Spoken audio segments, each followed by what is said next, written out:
Okay, good morning, everybody. As Gary says, I am project manager at Environment Hamilton. I'm just going to put the screen on. Here we go. And Environment Hamilton is a non-profit organization since 2001, working in the community to assist Hamiltonians gain the skills that they need to protect and enhance the environment around them. We have a number of projects and campaigns, and today I'm talking about the Friendly Streets project. So the Friendly Streets project is a collaborative with Cycle Hamilton, a recent advocacy group with the goal of engaging community residents and stakeholders in transforming our city, our downtown streets, to be more friendlier, more vibrant streets for walking and cycling and rolling for all ages and abilities. We started in 2017 with a funding from the Trinity Ontario Foundation, and our continued project in 2018 is made possible by the generous support of the Hamilton Community Foundation and Clean Air Hamilton.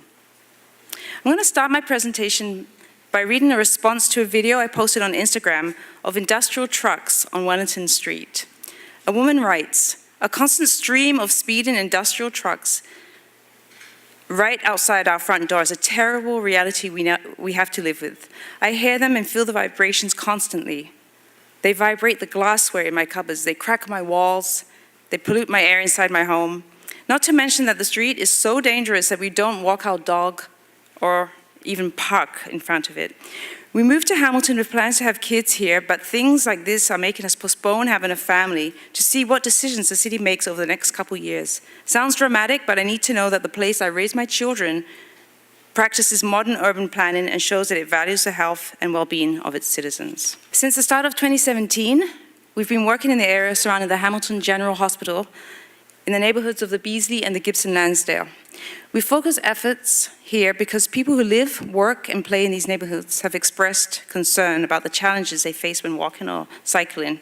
The area around the General Hospital in particular has a high volume of trucks and vehicles, as you just heard from my quote, with insufficient pedestrian crossings, making it hazardous for patients and visitors and residents to navigate the area. Our project objectives, I'm going to walk through them really quickly, to better understand community needs and challenges related to active mobility, to engage, build capacity, and support local leadership at the neighborhood level in transforming our streets to friendlier streets. We want to determine how best to harmonize cycling and walking efforts, as well to create a strong foundation for long-term partnerships, collaborations, and a network of stakeholders. And new this year, we're collecting, as you'll hear more about this, data to inform local knowledge of healthier active routes. The project starts with resident engagement. We're particularly keen to hear from the voices of those with limited mobility, so those in wheelchairs, those people who are pushing strollers, parents, seniors, youth and women. Without these voices, our streets are unlikely to reach their full potential as enjoyable and safe spaces that reflect the diverse needs of those who actually use them. Our methods of engagement: we've been running interactive workshops, we've been doing street level assessments where we're taking groups of people on bikes and walking around the neighborhoods and evaluating the conditions of streets for mobility. We have been going where people are, so whether it's to schools, to festivals, to stores, senior homes, so we were talking to all kinds of people. And we do walking and biking tours. Of course, social media is very important to continue the conversation online. And we have a desire map that we've developed. We've created this desire map where we ask residents to share their input on where they would like to see improvement conditions. It could be infrastructure, but as well green spaces, street furniture, public art, and so on. Air quality monitoring has been going on this year, where we're going out with groups again on foot and by bike to measure harmful to health, fine particulate matter PM 2.5 in the air. And the way we're doing it, we have our air monitors and a GPS tracker, which we take along with us, and then we can collect the data, upload to a map. And then we can share with people so they can avoid certain routes at certain times of the day and just reduce their exposure to this harmful pollutant. We've got a survey that's going on. That's another method of engagement. This is with the Beasley Neighborhood Association. Last month we launched this survey, and really so far we've got like close to 100 respondents. We'd love to get more people responding to this, but what's happening is this. The Beasley streets are not safe and they're not friendly. So we're looking at the data collection. So far, 72% say that traffic on arterial roads, of which Beasley has 5, is too fast. 62% say that they avoid walking on certain Beasley streets, such as Wilson. Air quality, lower speeds on the road, and snow removal on sidewalks are a huge they were ranked one of the top priorities so far to improve, and trucks shortcutting through Beasley are a major concern. So I'm not going to read these quotes, but the words that are popping up are things like danger of heavy trucks, seriously hurt or worse, killed, insanely dangerous for a school zone, so you get the sense that safety is a huge concern for people, hostile to humans. I'm going to keep going. Some more quotes where here we have a bit more positive feedback as far as people do appreciate safe and separated bike lanes. They are talking about ways to improve conditions such as better lighting, fewer shuttered businesses, maybe improved infrastructure to connect people.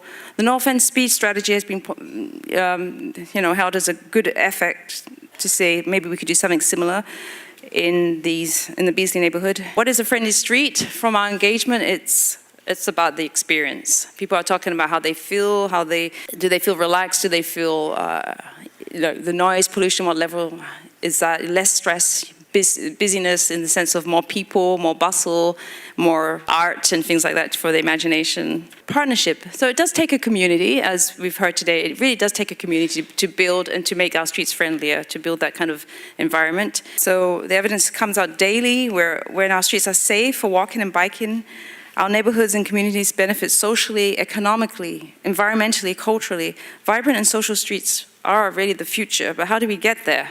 And this is our community. We've got a whole wonderful group of people working with us, from the Barton Village Business Improvement Area to beautiful alleys, to the city, of course, the Hamilton Health Sciences, and so on. Our community engagement strategy. Well, over the course of our work, what's emerged is a strategy for community engagement that seems to be working for us at least. We're looking at a neighborhood. We're really focusing on neighborhood approach. We encourage participation from residents, especially the vulnerable road users that I've mentioned at the start. Connecting with key stakeholders. We're interested in understanding the aspirations of various stakeholders, identifying allies and partners, looking for opportunities to align these aspirations and to find a language or narrative that resonates with the different stakeholders that we work with. One of our key anchor institutions on this project is the Hamilton General Hospital, HHS, where we're working with senior administration staff and representation from local community groups and the neighborhood to create what we are calling a hospital zone. So we're very excited about that because we're moving along quite nicely. Our general hospital working table focuses on pedestrian safety, looks at cycling to hospital and the alternative routes. So we're working on signage with the city staff to actually navigate cyclists through the campus, as well as alternative bike paths. We've planted trees, we've planted pollinator patches for the beautification of the campus. In May 2018, Councillor Matt Green passed a motion for staff to review the concept of the Hamilton General Safety Zone. And we're looking forward to next year having an intersection pedestrian crossing with appropriate signage to be installed at Victoria Avenue and Copeland Avenue to be funded out of the Ward 3 Capital Reserve. So very excited about that. Staff are to report back on the feasibility of rerouting trucks away from Victoria Avenue North and Wellington Avenue North. There is a truck route review coming up in early 2019, I hear. So again, appropriate staff are going to be looking at the different ways to investigate additional traffic calming measures. We are happy to say Ward 2 against some results. These are some things that are happening, such as there's Cannon and Mary bump outs to be installed on both sides of the south leg to force cars into the middle.